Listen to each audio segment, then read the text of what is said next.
octopus. Here it comes. Ah! Ready? I didn't do it yet. Ready? Boom! Ah, you gotta catch it. You gotta catch it. Ready? Ready? Boom! Ah! Easily fly. Ready? Ready? Boom! Ah! Ready? Ready?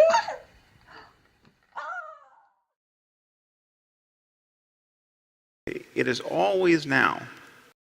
I actually want to talk today about death.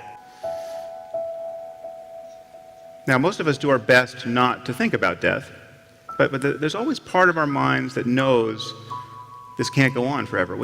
Part of us always knows that we're just a doctor's visit away or a phone call away from being starkly reminded with the fact of our own mortality, or of those closest to us.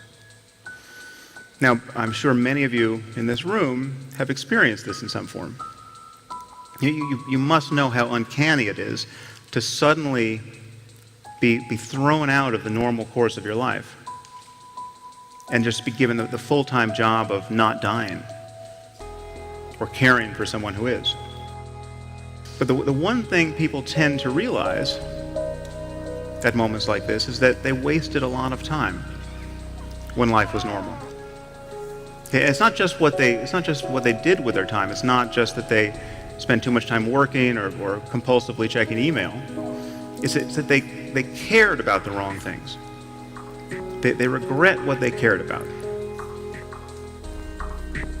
Their attention was bound up in petty concerns, year after year, when life was normal. And this is a paradox, of course, because we all know this epiphany is coming. Don't you know this is coming? Don't you know that there's going to come a day when you'll be sick or someone close to you will die, and you'll look back on the kinds of things that captured your attention, and you'll think, what was I doing? You know this, and yet if you're like most people, you'll spend most of your time in life tacitly presuming you'll live forever. I mean, it's like watching a bad movie for the fourth time. Or bickering with your spouse. These things only make sense in light of eternity. There better be a heaven if we're going to waste our time like that.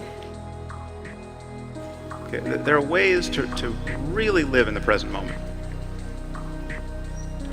Okay, what's the alternative? Okay, it is always now.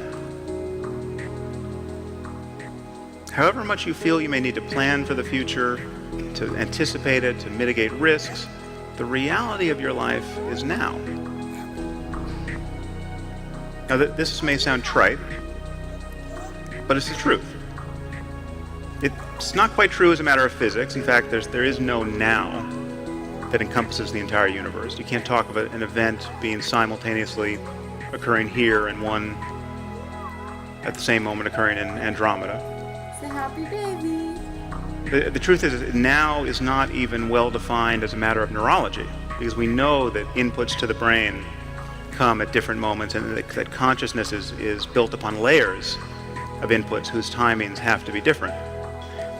Our conscious awareness of the present moment is, in some relevant sense, already a memory.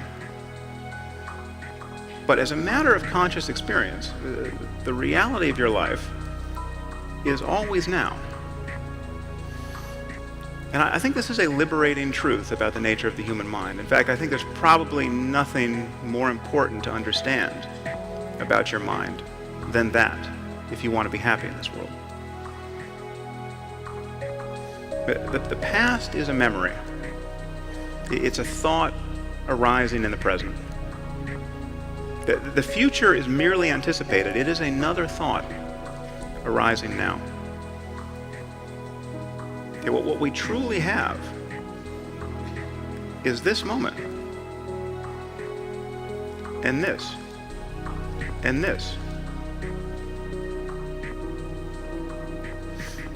And we spend most of our lives forgetting this truth, repudiating it, fleeing it, overlooking it. And the horror is that we succeed. We manage to never really connect with the present moment and find fulfillment there because we are continually hoping to become happy in the future. And the future never arrives. Now, even when we think we're in the present moment, we're in very subtle ways always looking over its shoulder, anticipating what's coming next. We're always solving a problem.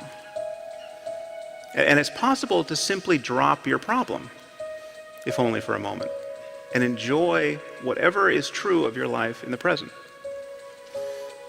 This is not a matter of new information or more information. It requires a change in attitude. It requires a change in the attentiveness you pay to your experience in the present moment.